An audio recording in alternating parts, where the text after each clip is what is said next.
ऐसे लाल आंख होती है प्रेमियों की, क्योंकि प्रायः वो रुदन करते हैं, तो आंखें सूजी हुई या आंखों के नीचे लालिमा, थकित, पूतरी, वो एक विचित्र दशा होती है। बड़े ही सरस, बड़े ही व्याकुल, बड़े ही थकित नेत्र, पलक न लागत हाला, अपलक दृष्टि उनकी भी रहती है। ज्ञानी की दृष्टि भी ऐसी होती है, प्रेमी की दृष्टि होती है, पर दोनों में अंतर होता है। एक एकदम काष्ठवत शुष्क, मतलब वो शब्द अशुद्ध होगा, उदाहरण नहीं दिया जा सकता, जैसे खुली हुई मुर्दे की आंख, कोई हलन डुलन चलन कुछ नहीं। कई बार उड़िया बाबा को बाहरी लोगों ने समझा कि पधार गए हैं, ऐसी दृष्टि बस कुछ नहीं। और प्रेमी जनों की दृष्टि नशा ललाई, थकित पूतरी, पलक न लागत हाला, मतलब नेत्र ऐसे कि देखो तो आसक्त हो जाओ, बड़े सरस, बड़े प्रेमी, बड़े थकित, और हल्की सी लालिमा नेत्रों में छाई हुई है, सुरंग नेत्र है और घूर्णित नेत्र है। प्रेमी जनों के घूर्णित नेत्र, जैसे नशा ललाई का तात्पर्य यही है। थोड़ी थोड़ी देर में ऐसे आपको लगेगा कोई नशा खाए है क्या ये, उनके नेत्र, क्योंकि प्रिया प्रीतम के उस प्रेम रसाशों में उनके नेत्र झूमते हैं। अलसाने से रहित हमेशा, हरिजस सुनि द्रग नीरा, थोड़ी सी प्रभु की बात सुने कि आंखों से आंसू की धारा बहने लगी, और अलसाने से रहते हैं, न सोना न जागना, अखियां रूप के रंग रंगी, निरखी स्वरूप कुंवरी राधे को, याही माही पगी, ये अखियां रूप के रंग रंगी, न सोई न जगी। प्रियाजू के रूप रस में हर समय अलसाई हुई, एक जैसे कोई नशा किए हो, ऐसे उस नशे में। ढरक चलत कबही भरियावत पुलकावली शरीरा, गदगद गर चित शांति थका मन, तनहु थका दर्शाई, ज्ञान विराग भक्ति से पूरे जगत न सकत समाई। ऐसे प्रेमी जनों के नेत्र जहां जगत का प्रवेश ही नहीं है, हृदय कंठ गदगद हो जाता है, चित्त शांत है, मन अचंचल है, तन एकदम थकित शिथिल भाव में डूबे हुए। बोले ऐसे जो महापुरुष होते हैं तो दास बना पहुंचे मुकाम जे आंखें करत हवाला। ऐसों के नेत्र बताते हैं कि मुकाम में पहुंचे हुए ये जन है। श्री भगवान जगत गुरु श्री कृष्णचंद्र जी कह रहे हैं जो पहुंचे हुए महापुरुष है वो शरीर को अपने वश में किए होते हैं। यही सबसे बड़ी चूक हो रही है। ये बहुत बड़ी चूक है जो हमारी निंदा का कारण बनती है। हम संतों की या भक्तों की जो निंदा का कारण बनता है वो ये नाशवान दुष्ट नीच शरीर है। इसको जब तक मैं माना जाएगा ये नीच आचरण कराता ही रहेगा, गुरुजनों की, आचार्यों की, भगवान की निंदा करवाता रहेगा। एक शरीर से गलती होने पर समस्त साधुओं की तरफ लोगों की दृष्टि अश्रद्धा से हो जाती है। इसीलिए हमें लगता है कि अगर साधु बने तो मर के बने, उन्हें घर गृहस्थी में ब्याह करके अच्छा है, जीवन धर्म पूर्वक व्यतीत करे, अधर्म आचरण न करे। बहुत बड़ी त्रुटि समझो, एक गलती से लाखों लोगों की श्रद्धा संतों के प्रति नष्ट हो जाती है। भगवान कह रहे सिद्ध पुरुष के लिए कैसा होता है, निराशीर्यत चित्तात्मा त्यक्त सर्व परिग्रह, शारीरम केवलम कर्म कुर्वन्नाप्नोति किल्बिषम। यत चित्तात्मा, जिसने अपने शरीर को अधीन कर लिया। ये प्रार्थना है सब साधकों से,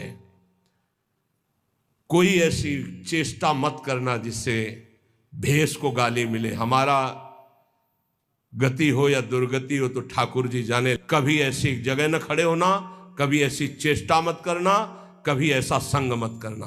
ये ध्यान रखो कि तुम्हारे से एक बहुत बड़ी धारा जुड़ी हुई है। तुम्हारे गुरु, गुरु के गुरु, गुरु के गुरु, आचार्य, इष्ट, पूरा एक आपकी गलती पूरे को गालियां दिलवा सकती है, पूरे विश्व के संतों के प्रति अश्रद्धा हो सकती है। इसलिए सावधान।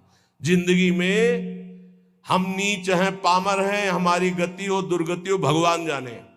हमसे ऐसा आचरण न बन जाए कि हमारे गुरुजनों को गाली मिले। उन्होंने कोई हमारे साथ धोखा दगा नहीं किया, मंत्र दिया, उपासना दिया, वेश दिया, तो आचार्य और गुरु और इष्ट इनको गाली न पड़े, हर समय सोचना चाहिए। ये शरीर को जब तक जीतोगे नहीं तब तक गलती हो ही जाएगी, चाहे कसम खा लो, चाहे जो कुछ कर लो।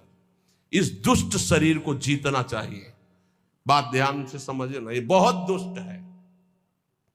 जीवन हो जा रहा खवाए खवाए खवाए खवाए, अब घाया नहीं आज तक। जीवन हो गया दिखा दिखा करके दुनिया को, आंखें नहीं भरी, कान नहीं भरे। ये वही दुष्टता अपनी चाल, ये देखना, ये सुनना, ये भोगना। यह चित्तात्मा सांसारिक आशाएं और इच्छाएं जब तक है शरीर को वश में नहीं कर सकते। साधुओं के वैराग्य मार्ग में या भगवत भक्त होकर के चेहरा बनाने की जरूरत नहीं है, स्वरूप बनाने की जरूरत। स्वरूप को प्रकाशित करो, पूरा विश्व नमन करेगा।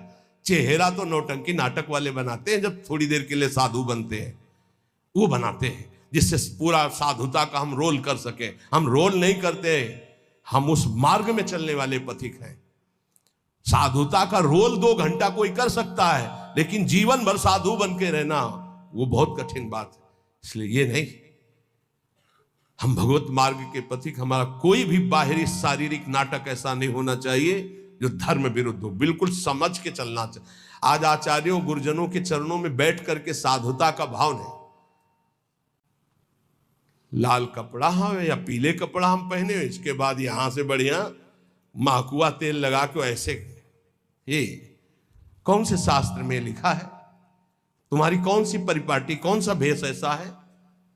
बिल्कुल नहीं। आज कोई टोकने वाला नहीं, इसीलिए बहुत से बिना गुरु प्रदत्त वेश धारण किए और वो मनमानी आचरण करते हो कहा जाता साधु। पहले पैजामा कुर्ता कहा जाता साधु। साधु पैंट शर्ट पहने कहा जाता साधु। बड़ा बड़ा टाइटल लिखा जाता है। अब उनके जब आचरण होते तो बोले अमुक संत भ्रष्ट हो गया। संत परिपाटी देखो, संतों की मर्यादा देखो, संतों के चरणों में बैठकर जो साधुता सीखी जाती है वो कब हुआ? इसलिए यत चित्तात्मा भगवान कह रहे हैं, यत चित्तात्मा। बहुत अच्छे से समझ लो, संसार में जब तक शरीर के भोगने की कोई भी आशा रहेगी तो साधुता नहीं टिक पाएगी। बहुत इसे धैर्यपूर्वक, सांसारिक इच्छा, सांसारिक भोगों की चाह, इससे तुम्हारा शरीर अपवित्र हो जाएगा। तुम्हारे द्वारा ऐसे आचरण होंगे जिससे तुम्हारी साधुता नष्ट हो जाएगी। शरीर और इंद्रिय और मन के वशीभूत होकर के जो आचरण किया जाता है वो निश्चित अपवित्र है और वो अधर्म होगा और वो गालियां दिलवाने वाला ही होगा। श्रद्धा उपजाना बहुत कठिन होता है भाई, बहुत कठिन होता है। नास्तिक के हृदय में श्रद्धा प्रकट करना, विषयी पुरुष के हृदय में श्रद्धा प्रकट करना और नष्ट करना एक क्षण की बात होती है। जन्म जन्मांतरों की सुकृत एकत्रित होने पर श्रद्धा होती है और एक चेष्टा पूरी लाखों की श्रद्धा नष्ट कर देगी। लाखों का मंगल करने का पाप लगेगा उसको और वो दुर्गति को प्राप्त होगा। इसलिए साधु वेश में बहुत होश में, ये कोई खिलवाड़ नहीं है। ऐसे लोग करते तो खिलवाड़ नहीं, सारी जिम्मेवारी है आपकी। ऐसे कर दिया तो जिम्मेवारी, उनकी श्रद्धा की रक्षा करना तुम्हारा कर्तव्य बन गया। उनके कल्याण की तरफ तुम्हारी दृष्टि जानी चाहिए। ऐसा कोई ये नहीं कि तुम स्वामी बन गए तो जो मनावे सो आचरण करो, ऐसा नहीं है। शरीर इंद्रियां अंतःकरण सिद्ध पुरुष के वश में होता है। साधक को चाहिए कि इनके वश में होकर कोई कार्य ना करे। तुम अकेले नहीं हो, तुम्हारे साथ बहुतों की निंदा होगी या बहुतों की प्रशंसा होगी। ये बात ध्यान रखना है।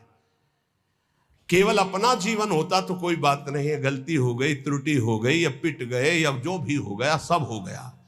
आज तुम नहीं हो, तुम्हारे साथ बहुत जुड़े हुए हैं, तुम्हारे गुरु, तुम्हारे आचार्य, तुम्हारे इष्ट और लाखों श्रद्धा अगर एक भी त्रुटि तो लाखों की श्रद्धा और पूज्य जनों का अपमान घोर नरक पहुंचा देगा, दुर्गति करवा देगा। त्यक्त सर्व परिग्रहा, जो सिद्ध पुरुष होता है उस शरीर को ही अपना नहीं मानता तो और परिग्रह की बात क्या है। सब सन्यासी हो जो भगवत मार्ग के पथिक हैं, ये तो सर्वाणि कर्माणि मयि सन्न्यस्य मत्पराहा, सारे कर्म भगवान को अर्पित करके जो भगवान के परायण है, चाहे गृहस्थ हो चाहे विरक्त हो, वो सन्यासी है। जो मन का निसंकल्प और वाणी का मौन दंड और शरीर का निष्कर्म संयम पूर्वक अगर ये दंड नहीं तो किस बात का सन्यासी। भगवान ने एकादश स्कंद में कहा है, वाणी का मौन, मन का निसंकल्प और शरीर का निष्क्रिय, ये सन्यास धर्म का स्वरूप है। तो निष्क्रिय दो प्रकार से होता है, एक जो कर्म का त्यागी होता है, एक होता है कर्म समर्पण करने वाला। भक्त कर्म समर्पण करने वाला सन्यासी होता है। ये तो सर्वाणि कर्माणि मयि सन्न्यस्य मत्पराहा। सब प्रकार के भोग संग्रह सामग्री का अपनापन भाव ना रखना, चाहे गृहस्थी में हो चाहे विरक्ति में हो। गृहस्थी में तो नाथ सकल संपदा तुम्हारी, मैं सेवक समेत सुतनारी। विरक्ति में तो जो हमारे पास मिला है वो साधु सेवा, भगवत सेवा के लिए मिला हुआ भगवत प्रदत्त वस्तु है, अपना अधिकार नहीं। अपने नौकर हैं, सेवक हैं, सिर्फ सेवा। अगर अपने सुख के लिए किसी सामग्री का संग्रह कर लिया जाए, अपने भोग की बात वस्तु मान ली जाए, तो वो उसी की दुर्गति कर देगी, ध्यान रखना। और प्रायः गलती हो जाती है, ऐसे नहीं कोई नजर आएगा। जब कष्ट सह रहा होगा साधक तब कोई नजर नहीं आएगा, और जब उसके पास वैभव एकत्रित हो जाएगा तो आ जाएंगे। कौन हो आप? तुम्हारे मामा पहचाने नहीं? अभी तक मामा कहां थे तुम भाई? अभी तक कहां? बचना, हम जो प्रार्थना करें उसको अंदर से समझना। जहां मकान बना, जहां वैभव एकत्रित हुआ, तो पूर्व जीवन के रिश्ते नाते संबंधी आके और वहां का अधिकार जताते हैं, और वहां के फिर संबंधी अपना संबंध स्थापित करके उसके अधिकारी बनते हैं, और फिर जिनके लिए आया था फिर उनकी दुर्गति होती है, भी ध्यान रखना। यही की घटना है। वो भक्तमाली जी अंतर ध्यान हो गए, उनकी बात है। वो बता रहे थे कि साधु के भाई आए, तो साधु को कहीं ना कहीं से अर्थ मिलता ही रहता है, साधु सेवा, भगवत सेवा। तो उन्होंने कहा अमुक कार्य है, 1 लाख रुपया दे दो। एक घटना है, कोई कथा नहीं। तो 1 लाख दे दिए। अब जब वो आते तो कहते हैं भाई दे यार 1 लाख रुपया, साधु सेवा वाला ले गए थे। अरे भाई दे देंगे, बड़ी समस्या गृहस्थी में रहती है। आप तो बाबा जी हो, आपको क्या पता गृहस्थी में। अब भाई है तो कह नहीं सकते हो, इतने में उनका शरीर पूरा हो गया संत भगवान का। जानते हो क्या बने थे? श्वान, कुत्ता। आश्रम के बाहर बैठे पिल्ले के रूप में। तो किसी महापुरुष को स्वप्न दिया कि मेरा उद्धार करवा दो, मेरे से गलती हो गई। 1 लाख रुपया अपने भाई को देने के कारण मेरी गति बिगड़ गई, और मैं वृंदावन में ही अमुक आश्रम का हूँ, अमुक अमुक हूँ, सामने बैठा हुआ हूँ, आप आके मुझे देख लीजिए, मैं आपको पहचानता हूँ। तो वहाँ गए तो बहुत हष्ट पुष्ट एक पिल्ला बैठा था, पुचकारा और गोद में उठाया। बोले महाराज आप चिंता मत करो, बाप का कल्याण होगा। उसके भाई के पास गए और कहा होश में जैसे बने तैसे चुपचाप 1 लाख रुपया मैं ब्याज सहित दो, नहीं हम तुम्हारे पास शासन अपना जब लागू करेंगे तो आप परेशान हो जाओगे। तुम्हारे भाई की दुर्गति हो गई जो महात्मा थे। वहां से पैसा लाए, फिर आश्रम में भंडारा किया, और फिर कुत्ता का कुछ दिनों में शरीर शांत हो गया, वो अपनी गति को प्राप्त हो। समझो, वैभव जहां बढ़े तो संसार के सेवा के लिए वैभव मिलता है। साधु सेवा, गौ सेवा, भगवत सेवा। और घर वाले, परिवार वाले, बिटिया का ब्याह है, हमारे सारे पैदा किया था क्या? मेहनत करो, मांगो, खाओ, जियो। हमारा तुम धर्म भ्रष्ट करने आए हो? वैराग्यवान कभी भूल करके एक सिक्का अपने परिवार वालों को ना दे, नहीं तो नरकगामी होगा, ध्यान रखना। ये हराम का पैसा नहीं है। गृहस्थ जन देते हैं भगवत प्राप्ति में लगे हुए संतों की सेवा के लिए, या श्री जी के लिए, या गौ सेवा, या धर्म सेवा के लिए। परिवार सेवा के लिए कोई कह के दे तो बात अलग है, कौन देता है परिवार सेवा की? इसलिए किसी भी सामग्री को अपनी ना मानना, त्यक्त सर्व परिग्रह, ये भगवान का आदेश है। सिद्ध पुरुष में ऐसा नहीं होता, वो अपना न शरीर ही मानता है न कोई वस्तु मानता है। लेकिन साधक की बात ध्यान रखे, उसके पास जो भी भगवत प्रेरित सामग्री आई है वो अपने लिए नहीं, सेवा के लिए आई है। ठाकुर सेवा, संत सेवा, भगवत सेवा, समाज सेवा। जो भोग बुद्धि से अपने लिए संग्रह करता है उसकी बुद्धि भ्रष्ट हो जाती है और वो पतित हो जाता है। बस ये बात है। बहुत जोर का भगवान ने त्यक्त स्वर परिग्रह का भाव बताया है कि सिद्ध का यही लक्षण होता है। और ऐसे महापुरुषों के दर्शन किए प्रयागराज में, टाट की लंगोटी और एक बोरे का टाट ऐसे उड़े हुए और ट्रक का ट्रक घी और चीनी और मैदा उतरता, ऐसे भंडारे चलते पूछो मत। जो उनके भगत थे सबके चरण धोना, सबको नम्रता पूर्वक भगवान की तरह बैठाना और खूब प्यार से पवाना। और जो महात्मा जी थे वहां के, एक टाट और पट्टा ऐसे टाट का ऐसे उड़े हुए और ऐसे ही रेती पे लेटना, ऐसे झोपड़ी बनी हुई थी उनकी, उसमें लेटना। और अरे वैभव की भीड़ लगी हुई थी। और आप जब सब संत पा लेते थे तो सब संतों की जूठन जो बचती उसी में एक दो और मिलाकर, क्या जीवन उनका, कोई संगय प्रयोग, वैभव तो पूछो मत। कोई दिन ऐसा नहीं होता था कि 2-4 हजार रुपए एक संत को दक्षिणा में ना मिले। एक से एक कंबल, एक से एक सब। पर देने वाले जब ऐसे, तो वहां त्यागी ही त्यागी ज्यादा थे। देने वाले परेशान थे कि यहां कोई लेता नहीं है। और सामान की ऐसी, ये वास्तविक बात यही है कि स्वयं परिग्रह रहित होकर के समाज सेवा में। एक विरक्तानंद नाम के महापुरुष थे, उन्होंने कहा स्वामी जी बहुत हो गया, बुढ़ापा है, आप इतना कष्ट सह रहे हो, क्यों सह रहे हो, अब तो आप वस्त्र धारण कर लो। वो वहीं पास में ही बैठे थे। तो उनका, तुमको मैं बूढ़ा नजर आ रहा हूं, ऐसे कहा, बूढ़ा नजर आ रहा हो, अभी चलो बराबर गंगा जी में खड़े होकर देख लो कौन बूढ़ा होगा। तितिक्षा की मूर्ति और मुस्कुराहट ऐसी, और त्वचा एकदम सांवली हो गई थी, प्रकृति का वार सहते हैं। और जब दृष्टि उठाए तो अमृत की वर्षा होती। ये संतों में एक अद्भुत हो, ऐसे दृष्टि से देखे तो अमृत की वर्षा होती, क्योंकि भगवदानंद में डूबे। अनिकेता, अनिकेत भगवान को बहुत प्रिय है। अनिकेत, जिसके रहने के वास में ममता नहीं है। अनिकेत का मतलब जिसके घर नहीं, ऐसा नहीं। ये भी रहने का वास है और ये भी रहने का वास है, अपना नहीं है। बिल्कुल ऐसे समझो जैसे स्टेशन में रह रहे, गाड़ी आई चल दिए, स्टेशन में नहीं बैठे, खा रहे हैं, पी रहे हैं, बात कर रहे हैं, पढ़ रहे हैं, पर अंदर से क्या चल रहा है, हमारी गाड़ी आने वाली है, अमुक प्लेटफार्म में आएगी, वही इंतजार कर रहे हैं। बस हम मानो वृंदावन राधा के निकुंज प्लेटफार्म में बैठे हुए हैं, हमारी गाड़ी निकुंज वाली आने वाली है, बिल्कुल तैयारी में बैठे हैं। अपनी अटैची फिट है राधा नाम की, वो पास बना हुआ है निज मंत्र निकुंज का, बस आवे गाड़ी और चल दी। राधे श्याम भी कहने की फुर्सत नहीं इस गाड़ी में, इतनी रफ्तार की गाड़ी है कि अच्छा भैया ऐसे नहीं है, बस चल दिए। बस ऐसी तैयारी में रहो। यहाँ राधा के कुंज में कैसे रहना है, स्टेशन में जैसे रहना है। ये ना किसी का था, ना है, न रहेगा। बस समय गुजारो और श्री जी के पास चलना। अनिकेता, रहने के स्थान में ममता रहित होना। निराशी, सिद्ध पुरुष में कोई आशा नहीं होती, और साधक को आशा, कामना, स्पृहा और वासना, इसका त्याग करना पड़ता है। आशा किसी से नहीं, कामना कोई नहीं, स्पृहा कहते हैं कि कम से कम इतना तो चाहिए ही, ये भी नहीं, और वासना जो अंदर अंतःकरण में दबी होती है, इन सबको सहना है, सहने से ही मिटता है। बोले इतनी व्यवस्था तो होनी चाहिए। क्यों होनी चाहिए, हरि की इच्छा है कि इतनी भी ना हो तो हम उसमें राजी हैं। जोई जोई प्यारो करे सोई मोई भावे।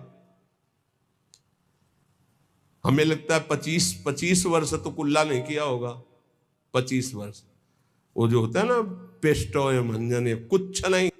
जीवन को भगवदानंद में डुबोने के लिए पेस्ट लेके थोड़ी घुमा जाता है, कोलगेट इसके लिए से कहां रखा है।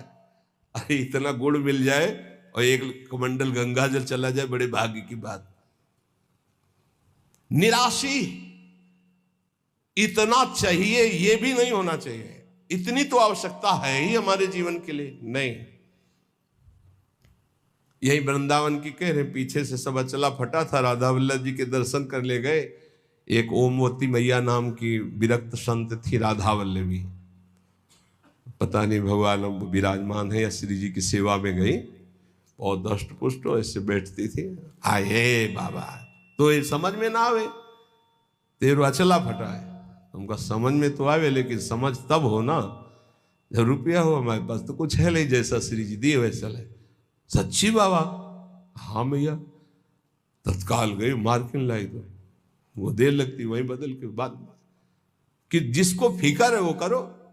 हमारे पास जो है जैसे है, निराशी, आशा भी नहीं कि इतना तो चाहिए ही, अगर वो भी फटके गिर जाए तो बाबा जी तो बाबा जी, भगवद आश्रित है। दिगंबर, दिग माने दिशाएं ही, अंबर माने वस्त्र, जिसका वस्त्र दिशाएं हैं। चलो व्यवस्था है तो पहले, नहीं है तो हमारी दिशाएं ही वस्त्र है, दिगंबर। और इसकी भी ट्रेनिंग हुई है काफी, कई महीने इसकी भी हुई। सन्यास में इसका भी सन्यास दिया ही जाता है दिगंबर करके। निराशी, ये सच्ची मानो, कोई आशा मत रखो, जिस समय जैसी व्यवस्था हरि करे उसी में राजी रहो। बाहर से भोग सामग्री में अपनापन नहीं हो, अंदर से किसी भोग सामग्री की इच्छा भी न उत्पन्न होने पावे, उसे निराशी कहते हैं। ऐसा महापुरुष शारीरम केवलम कर्म कुर्वन् नाप्नोति किल विषम, वो केवल शरीर संबंधी कार्य करता हुआ भी पाप को प्राप्त नहीं होता, क्योंकि आशा, कामना, स्पृहा, वासना, ममता रहित जो महापुरुष है, इसीलिए कहा गया महापुरुषों की केवल बात के अनुसार उनके जो आचरण हो वो मानो। सब आचरण उनके अनुकरणीय नहीं होते, क्योंकि भगवान यह कह रहे, शारीरम केवलम कर्म कुर्वन् नाप्नोति किल विषम, वो शरीर संबंधी ही केवल कर्म करता हुआ पाप को भी नहीं प्राप्त होता है। जैसे श्रीमद राधा सुधानिधि, कर्माणि श्रुति बोधितानि नितराम कुर्वन्तु कुर्वन्तु मा गूढ़ाश्चर्य रसास्त्रगादि विषयान गृह्णन्तु मुञ्चन्तु वा। हमें महापुरुषों का अनुकरण नहीं करना, उनकी उपदेश से जो उनके आचरण मिले वो बात हमें माननी है।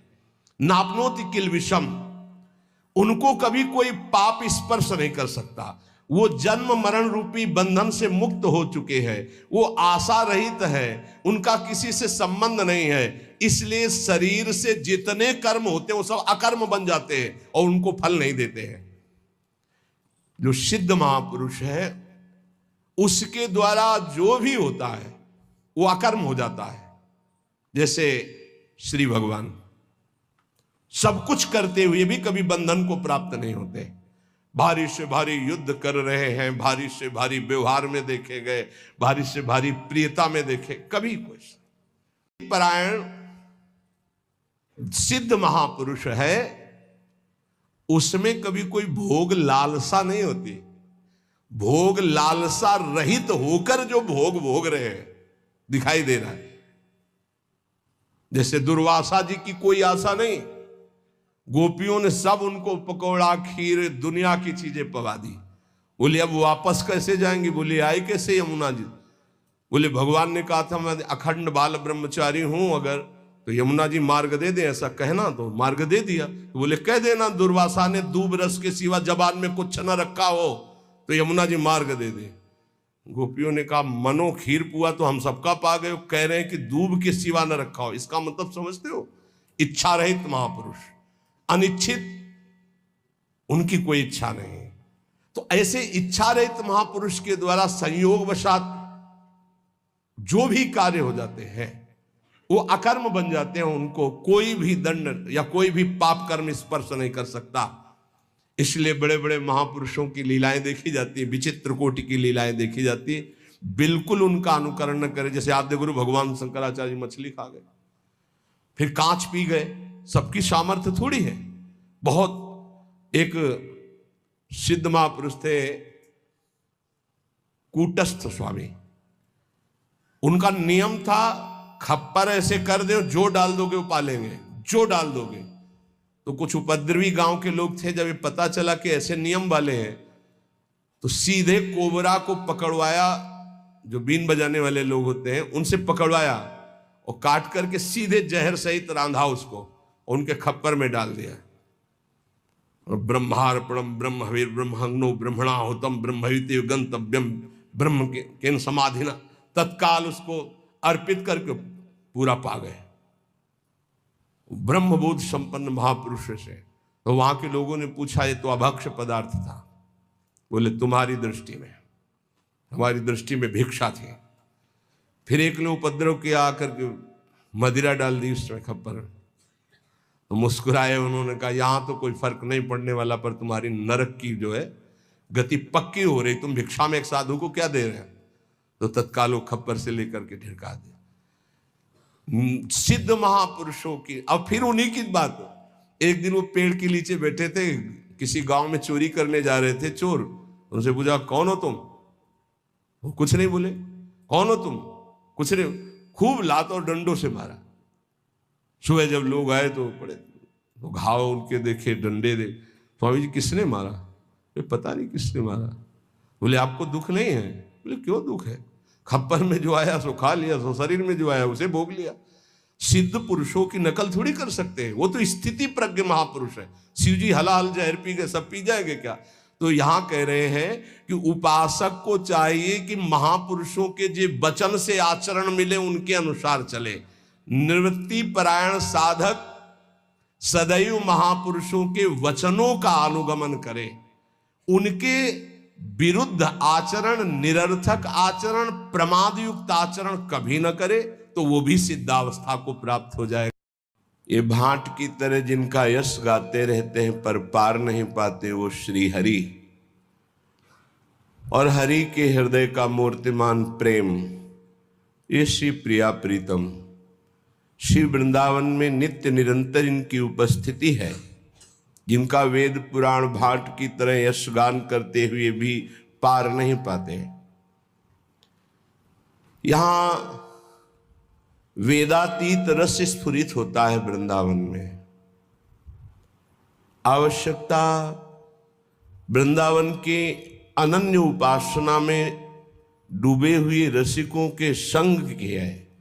यदि वास्तविक रसिकों के संग का रंग चढ़ जाए तो जहां बड़े बड़े पानी भरते हैं, वेद पुराण ब्रह्म ऋषि बड़े बड़े महात्मा, पानी भरने का मतलब सेवकाई की याचना करना, पर सेवकाई नहीं प्राप्त कर पाते।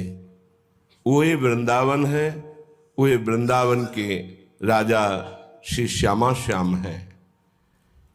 पनिहा वेद पुराण मिलनिया, कहत सुनत ये बानी। यहां घर घर प्रेम भक्ति की महिमा, व्यास सबन पहचानी। श्री वृंदावन के राजा दो, श्याम राधिका रानी। यहां प्रत्येक घर में, प्रत्येक हृदय में प्रेम लक्षणा भक्ति विराजमान है। बस आवश्यकता है अनन्य होने की। अनन्य हो जाओ तो जागृत हो जाए। यहां दिव्य प्रेम की प्राप्ति बहुत सहज है, क्योंकि ये प्रेम धाम वृंदा विपिन है। श्रीपाद प्रबोधानंद जी महाराज करुणा करके कह रहे हैं कि यदि आप वृंदावन के अनन्य आश्रित हैं, वृंदावन को अपना सर्वस्व मानते हैं, तो निश्चिंत हो जाइए। वृंदाटवी विमल चिद घन सत्व वृंदा, वृंदारक प्रवर वृंद मुनींद वंद्या। निंद्यान पिस्वा कृपयाद्भुत वैभवेन, माद्रि स्वचरणानुचरी करो। तो जो वृंदावन का दृढ़ भाव से आश्रय ले लेते हैं या वास स्वीकार करते हैं, उनको निर्मल चिदानंद में सहचरी वपु की प्राप्ति होती है। या वो जिस भाव वाले होते हैं, जिस इष्ट के उपासक होते हैं, धाम के प्रभाव से वो अपने इष्ट की समीपता प्राप्त करने के लिए चिन्मय शरीर प्राप्त कर लेता है। विमल चिदघन सत्व वृंदा वृंदारक प्रवर वृंद मुनीन्द्र वंद्या। बड़े बड़े मुनियों के द्वारा आकांक्षणी और वंदनीय जो चिन्मय देह है वो वृंदावन की कृपा से प्राप्त हो जाता है।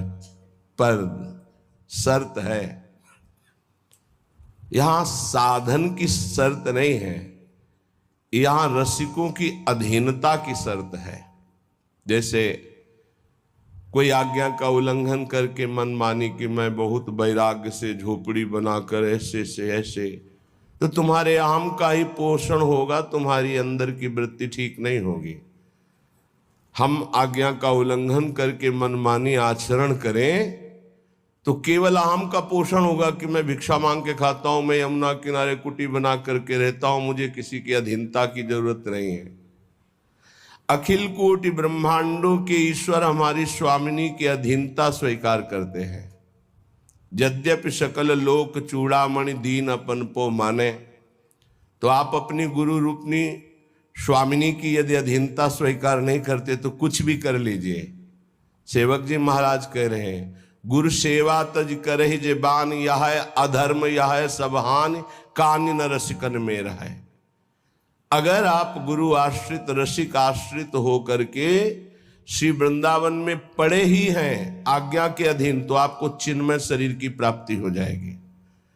अगर मनमानी आचरण में उतर गए तो ना पाई है बिन स्वामी यह केली, विपिन बसत वैराग्य जुत। यद्यपि वो वैराग्य से रह रहा है पर ज्यों लड़काएं खेली, जैसे कोई लड़का खेल में हठ ठान ले, ऐसे उसने वैराग्य का हठ ठान लिया है, पर अपने स्वामी अपने गुरुदेव अपने आचार्य की शरण में नहीं, तो उसे रस की प्राप्ति नहीं हो सकती। क्योंकि अहम तो केवल गुरुदेव की ही शरण में नष्ट होता है, और अहम गए बिना भगवत मार्ग प्रकाशित ही नहीं होता। कुछ भी कर ले, अगर ऐसा होता कि कुछ करने से ही प्राप्त हो जाता, तो आज तक आचार्य परंपरा गुरु परंपरा भगवान ने क्यों बनाई है? अधीनता, अहम का गलित हो जाना, और अहम में इतनी उद्दंडता भरी हुई है कि वो दुर्गति सह सकता है लेकिन झुक नहीं सकता। अहम का स्वभाव ऐसा होता है।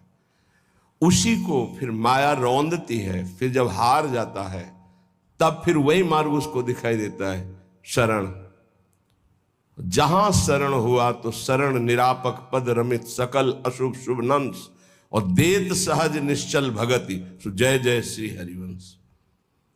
जो निकुंज में हित सजनी स्वरूप से विराजमान है, प्रिया प्रीतम के हृदय में परस्पर हित रूप से विराजमान है, लालजू के कर कमलों में बंसी के रूप में विराजमान है, धराधाम में आचार्य रूप में अवतीर्ण हुए, वही सदगुरुदेव के रूप में विराजमान है। हमारे सदगुरुदेव साक्षात हमारा हित का स्वरूप है। हित स्वरूप सदगुरुदेव से, मंत्रदाता सदगुरुदेव से अपने अहम को ना नष्ट करवा के अहम की पुष्टता की जाए, तो क्या मंत्र, चाहे निज मंत्र या शरणागत मंत्र या राधा नाम, सुना तो गुरुदेव से है। नाम दाता की अवज्ञा करने पर क्या नाम तुम एकांतिक जप सकते हो? क्या नाम तुम्हें सिद्ध हो सकता है? क्या नाम तुम्हें चिदानंद में वपु श्री श्यामा श्याम का साक्षात्कार करा सकता है? असंभव। इसीलिए अपने हृदय को निर्मल करने के लिए केवल आज्ञा पालन की आवश्यकता है।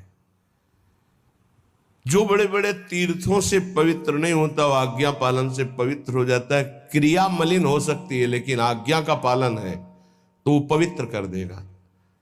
क्रिया मलिन है, आपको दिखाई दे रही कि मलिन क्रिया है, पर गुरुदेव की आज्ञा है तो उससे काम हो जाएगा। क्रिया मलिन, 4 की हत्या कर दी और सैकड़ों की हत्या करने का पाप नष्ट हो गया। पीछे सुनाया कि लकड़ी हरी हो जाए तो वापस चले आना, प्रसंग कई बार सबको याद होगा। क्रिया मलिन वही है, लेकिन स्वसुख वांछा का त्याग करके तत्सुख वांछा से युक्त होकर वही क्रिया की तो समस्त पाप नष्ट हो गए। हमें उसका पालन करना है। निंद्यानपि स्वकृपया अद्भुत वैभवेन। यद्यपि हमारे सारे आचरण निंदनीय हैं, पर हम रसिकों के अधीन हैं, धाम की प्रियता है, तो स्वकृपया अद्भुत वैभवेन मादृक पश्यन स्वचरणानुचरी करो तू।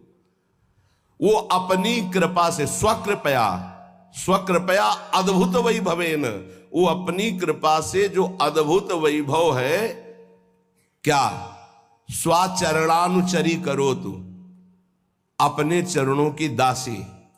निकुंज में स्वतंत्र रूप से किसी का प्रवेश नहीं होता, अपने गुरुदेव रूपी सहचरी की अनुचरी बन करके जाया जाता है। भावदेश में जब प्रवेश होता है तो अपने गुरुदेव को देखा जाता है सबसे पहले सहचरी वपू में, समीप में हित सजनी जीव और वहीं समीप में प्रिया प्रीतम। हमारी प्रत्येक चेष्टा गुरुदेव रूपी सहचरी के आदेश से होती है। गुरुदेव आचार्य स्वरूप से जो हित सजनी रूप में है वो उनके परिकर में है, वो इशारा मन की वृत्ति, मन की रुचि जानी, तब श्यामा श्याम की सेवा। डायरेक्ट सीधे नहीं तो श्याम श्यामा पद कमल संग सिर नायो, तेन बचन मानत गुरु द्रोही, निस्दिन करत आपनो भायो। तो इत व्यवहार न उत परमारथ, कुछ हाथ नहीं लगेगा।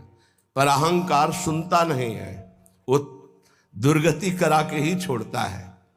इसलिए इस अहंकार की एक ही दवा पाई गई पूरे शास्त्रों में, सदगुरु के अनुशासन में रहना। यद्यपि निंद्यानपि, मैं निंदनीय आचरण वाला हूं, पर स्वाकृपया अद्भुत वैभवेन मादृक पशून स्वाचरणानुचरी करो। तो मुझ जैसे निंदनीय पशुवत आचरण करने वाले को भी स्वकृपया चरणानुचरी करो, तो स्वचरणानुचरी करो। वो अपने चरणों की दासी बना लेते हैं और उसी से हमें श्री जी की दासता प्राप्त होती है, जिसकी संभाव्यो पिबिरंचि नारद शिवो। स्वयं बड़े बड़े ईश्वर कोटि के महापुरुष भी संभावना ही नहीं है कि वो भावना ऐसी कर सके कि मैं राधा दासी के रूप में उनके चरणों में महावर लगा रही हूं, ऐसी नहीं। तो हे भाई, ऐसे वृंदावन में यदि आपको वास मिल गया है और रसिकों का संग मिल गया है तो छोड़ना नहीं है, चाहे जैसी परिस्थिति हो।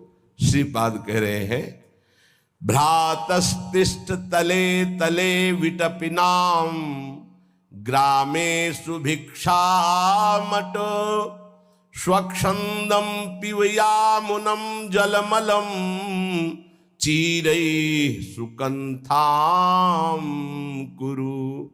सम्मानं कलयाति घोर गरलम, नीचापमानं सुधाम। श्री राधा मुरलीधरो भज सखे वृंदावनम मा त्यज। ऐ मित्र, ऐ भाई, भ्रातस्तिष्ठ तले तले विटपिनाम ग्रामे सुभिक्षामट। श्री वृंदावन वास के लिए कैसी भी परिस्थिति हो हम धाम नहीं छोड़ेंगे। अगर हमें छत के नीचे वास नहीं मिल रहा है तो हम आज्ञा का पालन करेंगे, वृक्ष के नीचे रह लेंगे, फुटपाथ में पड़े रहेंगे। जब भगवत प्राप्ति की प्रबल लालसा होती है, ये सब नहीं देखा जाता हमारा वास क्या है, हमारी भोजन व्यवस्था क्या है, कुछ नहीं। काशी के घाटों में क्या सुविधा है, शांत, पीछे किसी का आना जाना नहीं। बहुत बहुत प्रसिद्ध घाटों में सुबह घंटा डेढ़ घंटा स्नान आदि, 80 घाट के आगे तो कोई नहीं, न इधर न उधर, एकांत क्षेत्र। भिक्षा की कहीं गुंजाइश ही नहीं, किसी का आने जाना नहीं। भिक्षा के समय 80 घाट में भिक्षुकों के बीच में बैठ गए, जो मिला 10-5 मिनट में, मिला नहीं, बस एकांत हो गए। जब लक्ष्य हो जाता है भगवत प्राप्ति तो ये सब नहीं सुनाई देता।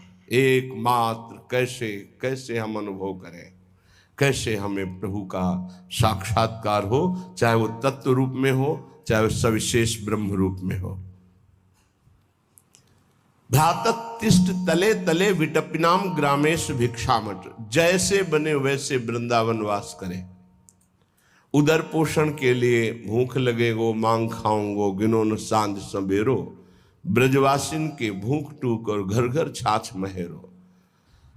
जो मिले रोटी का टुकड़ा मिल जाए, जैसे प्राणों के पोषण की चिंता वैष्णव को नहीं करनी चाहिए। कुछ नहीं मिला तो भूख को पा गए। इतना भजन होता है कि वो प्रयास से भजन हो ही नहीं सकता जो असुविधा से भजन होता है। पर गुरु आज्ञा में रहे, गुरु आज्ञा का उल्लंघन करके नहीं। बिल्कुल एक एक चेष्टा गुरुदेव की शिष्य की दृष्टि में होती है, और शिष्य की एक एक चेष्टा गुरुदेव की दृष्टि में होती है जब तदात्म होता है। तदात्म, अभी तदात्म वृत्ति को जाने ही नहीं, तदात्म वृत्ति को नहीं जाने। बैठे हैं, अचानक यदि आपका सच्चा शरणागत का भाव तो आ गया, फिर आपको संके ऐसा क्यों सोच रहे हो, ऐसा सोचना ठीक नहीं। नहीं जी, नहीं नहीं, आप देखिए, हाँ क्यों सोच रहे हो ऐसा। आपको कहने की जरूरत थोड़ी कि मेरी स्थिति क्या है या गुरुदेव की स्थिति क्या है, वो बताने की जरूरत नहीं। यदि अनन्य है गुरुदेव के आप। अमीर खुसरो जी अपने गुरु के सिवा किसी का स्पर्श नहीं करते थे, बड़े व्यापारी भी थे। तो जे ही गुरुदेव के ऐसे चरणों को छूते, पता चल जाता गुरुदेव की स्थिति इस समय कहां है। नाभाजी तो दूर से ही गुरुदेव की स्थिति को, पंखा झल रहे हैं, उनको पता चल रहा है गुरुदेव की मानसिक स्थिति कहां है। गुरु के शरणागत को गुरु की स्थिति का पता होता है, शिष्यों की स्थिति का पता तो क्या छोटी बात है। शिष्य को गुरुदेव की स्थिति का पता, ये गुरु का आनंद है। नाभाजी से कहा कौन बोला, तो बोले आपके जूठन खाने वाला। ये नेत्र नहीं बाहर के, और पूरी भक्तमाल रचना, हर भक्त आकर बता रहा है अपना जीवन चरित्र, गुरु प्रसाद। अगर हमारा जीवन परमार्थ के मार्ग पर चल पड़ा है तो केवल गुरु अधीनता और प्राणों के मोह का त्याग तभी आगे बढ़ पाया जाता है। हमें चाहे वृक्ष के नीचे रहना पड़े, चाहे हमें खुली गर्मी सर्दी बरसात सहना पड़े, चाहे भूख सहना पड़े, अब हम परमार्थ में पीछे नहीं हटेंगे। भ्रातस्तिष्ठ तले तले विटपिनाम ग्रामेषु भिक्षामठ। भिक्षा से अभिमान का नाश होता है। दरवाजे पे खड़े हो, राधे श्याम, जहां सम्मान से भिक्षा मिले वहां नहीं जाना चाहिए, सिद्धांत है। अगर आप भिक्षा का रंग चढ़ाना चाहते, आओ बाबा दंडवत, बैठो कुर्सी में, गरम गरम बन रही, पालो, ये भिक्षा नहीं है, व्यवहार है। भिक्षा दरवाजे के बाहर खड़े होकर एक आवाज मारी, राधे श्याम, रुके 1 मिनट, फिर दूसरी आवाज मारी, राधे श्याम, तीसरी मारते हुए चल दी आवाज, राधे श्याम, फिर आओ बाबा 2 मिनट रुको, नहीं, कदम आगे बढ़ गए, कदम आगे बढ़ गए, मिले या ना मिले अपने सिद्धांत में। भिक्षान साधु का प्रतिग्रह रहित जीवन होता है। उसे प्रतिग्रह नहीं कहते, जो झोली में आ गया वो हलवा डाल दे, रोटी डाल दे, जो भी डाल दे, वो हमारे लिए अमृत हो। हमारी झोली रसोई अमनिया, वो हम ठाकुर को भोग लगाएंगे। हमारी झोली रसोई और वो अमनिया जो हमारी झोली में आ गया, प्रभु को ऐसे रुदन करते हुए, नाथ मुझ गरीब के पास से जो भिक्षान्न मिला है आप पाइए, वो आनंद। विटपिनाम ग्रामेश भिक्षाटवे स्वच्छंदम पीयूयामुनम जलमलम चीरे सुकंथाम करो। बड़ा कठिन वैराग्य का मार्ग है। काशी में दूसरा वस्त्र नहीं था, 2 लंगोटी जो एक कमर में बंधी और एक कमर के ऊपर बंधी, बदलने की, एक अचला जो छाती से केवल यहां तक पहनते, बस।